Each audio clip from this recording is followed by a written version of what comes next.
Welcome to Best of the Nest, a weekly program produced by the television production students of Armstrong High School. Each and every week we'll take a look at some of the unique things in our school and communities. Today, talking about school behavior. I'm Robert Kirches of AHS-TV, and am joined by Mr. Cali. Could you please tell us a little about yourself for our viewers? Absolutely. My name is Joe Cali. I'm the Dean of Students at Armstrong Junior Senior High School. I'm responsible for students in regards to attendance, grades, and probably the biggest part of my job is discipline, day-to-day operations, how kids interact with teachers, whether it's in the classroom, in the cafeteria, from the time they enter through the metal detectors, from the time they get home from the bus, is basically what I'm in charge. Thank you. We're going to take a closer look at what people around the school have to say. Thanks, Bobby. I'm down here at the security office asking the security guards what they think about school behavior this year. What is your opinion on the school behavior this year? So far it's been very good, for the most part. We have some issues, but very good. How would you compare school behavior this year to past years? Very similar. I do feel that the students, because of the joint school here in the recent years, have learned that we're all one community and not two separate communities. We're one school. What would you say the two biggest problems in the school are behavior-wise? Behavior-wise, obviously juuling and vaping is a big issue, which also is a safety issue and a health issue.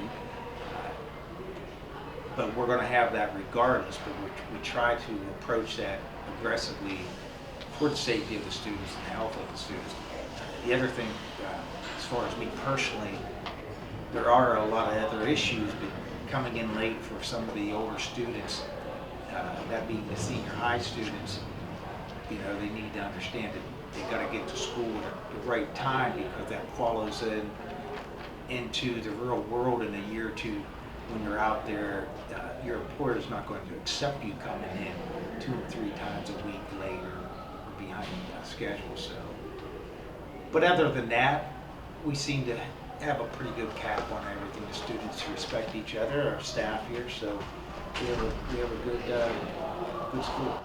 Have you had any behavior problems this year? Well, often tell Mr. Swanson the key to not having behavioral problems is to have a clearly stated objectives at the beginning of the period. He doesn't really listen to me a whole lot, but because I do that, I don't. I didn't think you would. You're on a pretty tight ship. What would you say the two biggest problems are behavior-wise in the school?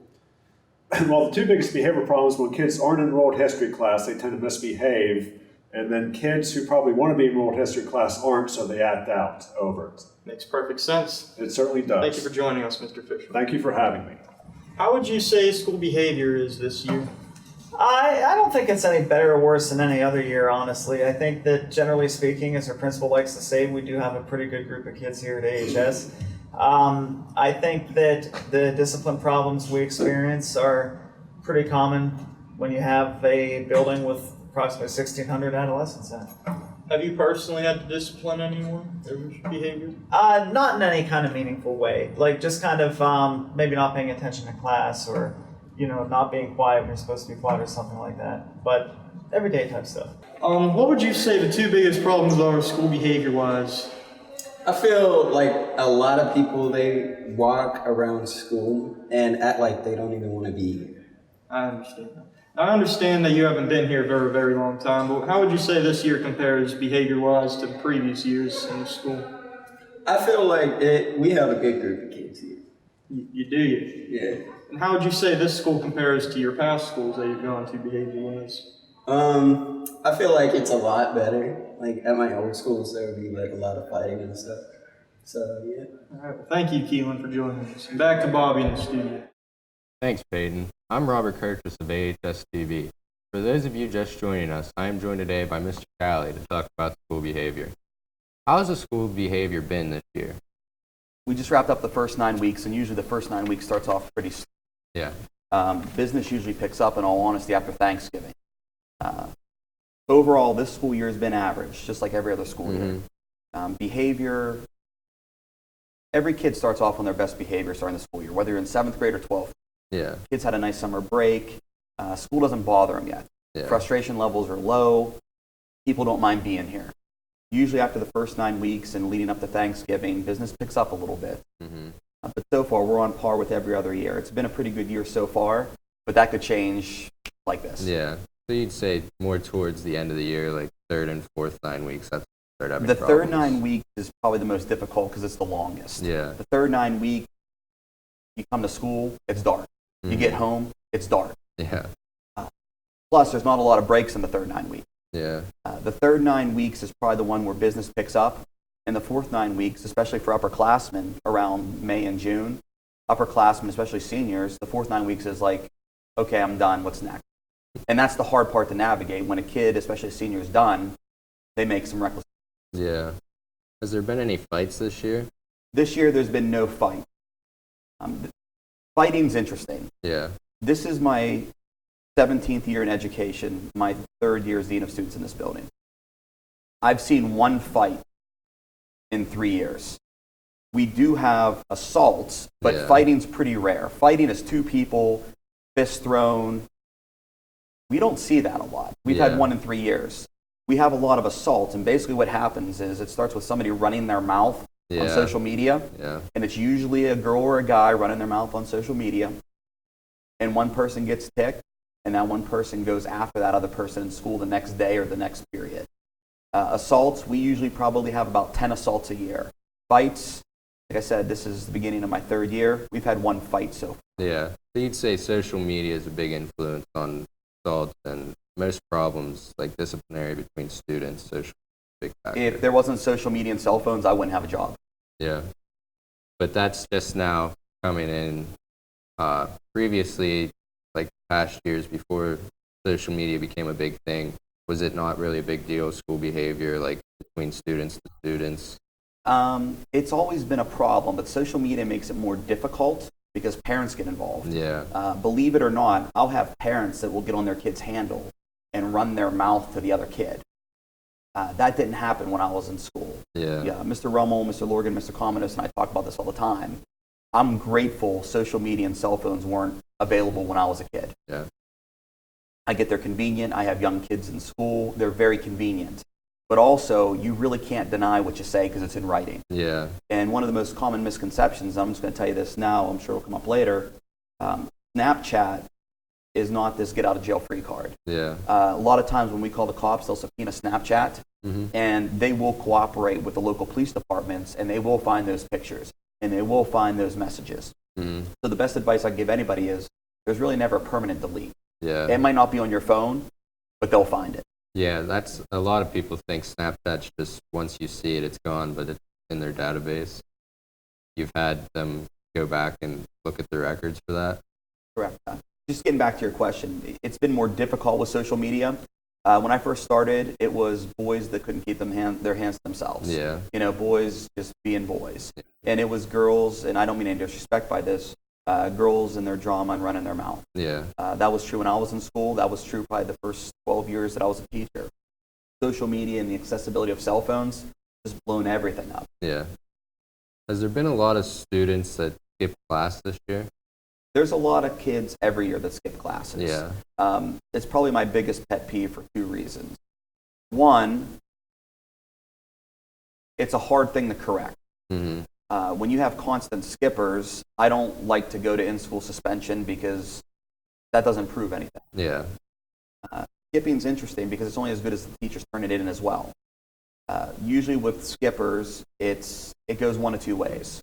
One, it's a skipper that's with a teacher and the other teacher doesn't know.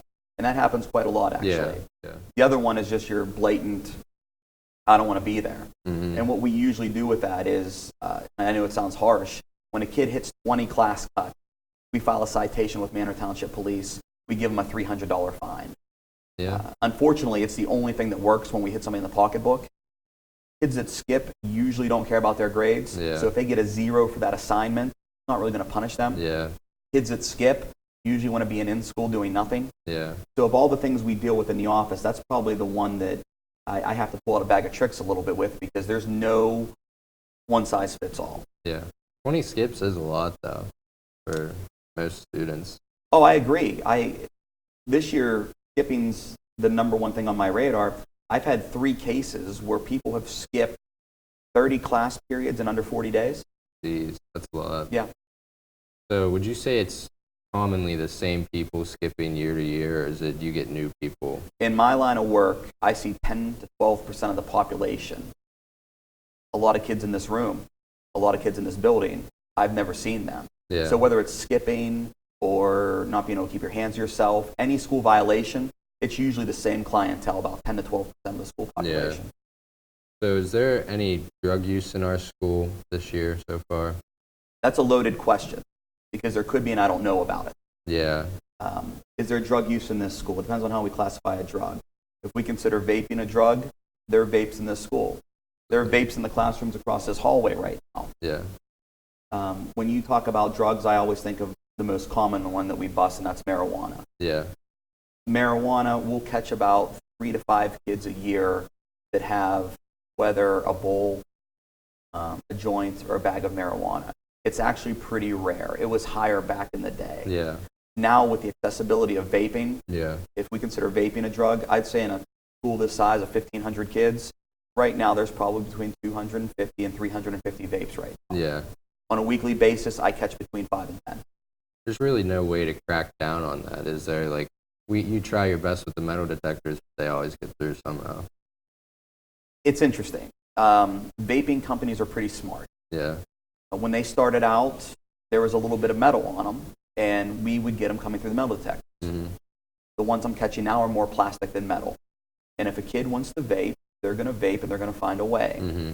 What I've discovered is girls are either putting the vape in their underwear or their bras, and boys are putting their vapes in the elastic band of their underwear so they don't get caught. Mm-hmm. So they're going to extremes to get them in the building. And, do we get everybody? No, we don't. But every week, like clockwork, I'm going to have 5 to 10, and it's going to be a different vape. They're redesigning them all the time. Of all the things I deal with, this is the one that teachers are usually on me about the most. Yeah. Vaping's a problem. I'm not going to say it's not. Mm-hmm. But since vaping has entered the scene, I haven't caught many kids with snuff. Yeah. And I haven't seen a cigarette in about 3 years. So Yeah. this is the new norm. So normal that I was at the gas station this morning pumping gas. You ever see how they keep the propane tanks outside at a gas station? Yeah. They have them in that metal container. There's metal containers at gas stations with additional vaping products because they sell out so much inside. So vaping's not an Armstrong High School problem. Yeah. Vaping's not a Pennsylvania problem. Vaping's a United States problem. Yeah. And it's so new, people are behind it. Behind it meaning, what do we do? Not behind Yeah. it like, so this is a problem that it's kind of new, it's tricky, it's more accessible, Mm-hmm. and kids are really ill-informed on it. It's the same thing, if not worse, than what's in a cigarette or a Yeah. snuff. Yeah. But these companies aren't stupid. They're telling you it's a safe alternative. Yeah. It's not. Yeah. Would you say that vaping is just the adolescents, like the younger kids coming in, or is it more of the upper class? Most problems, whether it's vaping or class cut, happen 7 through 10. Yeah. Once in a while, we'll catch juniors and seniors that make stupid decisions. Mm-hmm. Usually kids grow up a little bit, and they keep that stuff outside of school. Yeah. Vaping, most of my vaping cases this year are grade 8. What's the disciplinary approach to vape? School board policy is it's an automatic 3-day in-school suspension minimum. Mm-hmm. So a kid's going to get 3 days of in-school if they possess, meaning just if they have it on them, Yeah. or if they're caught smoking a vape. In addition to that, they have to do what we call a smokeless Saturday. It costs them or their family $50, and they have to go to a regional hospital set up by Breathe, Pennsylvania, and they have to take a class on a Saturday morning from 8 to 12:30 on the side effects of smoking. So we try to educate the kids. Mm-hmm. So if a kid gets caught with a vape the first time during the school year, they get an automatic 3-day in-school suspension and a smokeless Saturday. If they don't serve the smokeless Saturday, it turns into a citation with Manor Township Police, Yeah. where we go down in front of Justice Tacomo, and the fine's set at $350. Yeah. A lot of money. You know what? It's a lot of money, but here's the problem. Who ends up paying it? Parents. Yeah. So the kid really doesn't learn the lesson. Yeah. Has there been any threats or weapons in the school this year? Not to my knowledge. No threats to the school this year. A threat is so different than what I consider a threat. Yeah. we live in a day and age where people don't write things on bathroom stalls anymore. Yeah. People get on social media and they say, I wish I could blow up Armstrong High School. And people blow it out of proportion. Yeah. They didn't say, I'm going to blow it up. They said, they had a bad day and they said, oh, I wish I could blow it up. Mm-hmm. Or, you know what, I could just kill that person. Yeah. So we take those things seriously and we look into them. We haven't had any credible threats this year. Weapons, in my 3 years doing this job, the only weapon that I have caught is usually a kid on a Monday morning that was with mom or dad on the weekend, and they went hunting, Mm-hmm. and they had a buck knife on them. Yeah. And 8 times out of 10, that kid will come to the office and say, hey, I have this, I don't want to get in trouble. I've never caught anybody with anybody besides a knife, whether it's a pocket knife, utility knife, or a buck knife. Yeah. Is there any discipline when it comes to that, accidentally bringing it in? Yeah, unfortunately there is. That's what's difficult about doing my job. Yeah. You know, you have an innocent kid in 8th grade that went hunting with dad over the weekend, and you know when you look at his or her eyes, it was a mistake. Yeah. Kid brings a weapon into school, it's going to be a minimum of an in-school suspension because we have a zero tolerance policy. Yeah. What would you say the 2 biggest concerns that we need to address quickly in the school are? The kids or the teachers need to address, you tell me. Probably the The 2 biggest issues I deal with right now, vaping is number 1 without a shadow. Yeah. Vaping is by far the big issue because it's a new trend. The second biggest one, attendance. Yeah. We had a meeting yesterday in guidance where we have 146 kids already that have missed over 15 days of school. Kids aren't coming to school anymore. Yeah. They're sleeping in. Parents aren't as accountable. So student attendance and vaping are probably the 2 biggest things we deal with right now. Yeah, so you'd say the most common problems are just what you said, attendance and vape. It'd go vaping first and attendance too. Yeah. So you probably don't know specifics, but have you given out a lot of suspensions this year? Yeah, I could tell you how many I gave out. I know. I keep a running count. In school and out of school suspensions this year, I just did number 47 before I came down here. A lot for this year.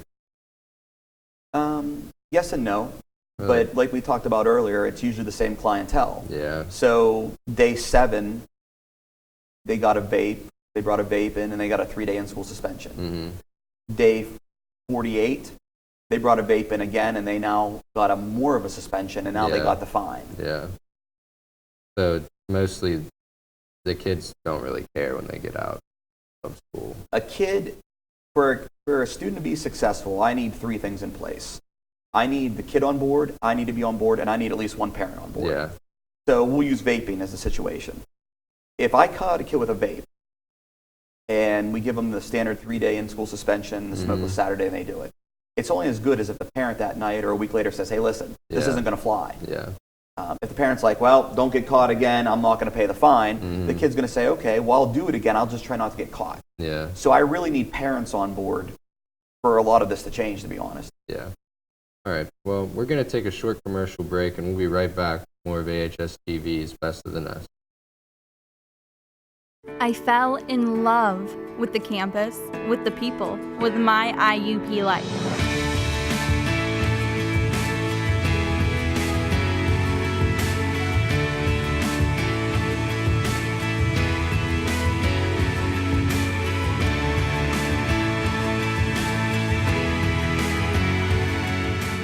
See it for yourself. Visit us. Indiana University of Pennsylvania. Find your success. And we're back. More of AHS-TV's Best of the Nest. I'm Robert of AHS-TV, and we're picking back up with Cali. Since Mr. Rummel calls this school a great group of kids, do you agree or disagree? I'd agree with that. Armstrong Junior Senior High School has great kids, Yeah. but even the best kids make mistakes. Yeah. Compared to the districts around us, I think we do have great Mm-hmm. student taught at Highlands in 2002, and what I saw in 2002 at Highlands was things I've never seen in my, Yeah. weapons in school, swearing at teachers. There was about 25 to 35 Hispanic kids at Highlands at that time, Yeah. where I subbed one day and a student just stood up and just ranted Spanish at me for about 5 minutes. Yeah. I don't know what he said, but I knew it wasn't good. So compared to local school districts, yeah, Armstrong Junior Senior High School does have a special group of kids. And I'm fortunate that I got a job here. Yeah. You know, it's not as bad as people make it out to be. And compared to surrounding districts, we have minimal problems. But even with such a great group of kids, so many students, there's going to be problems. Absolutely. Absolutely.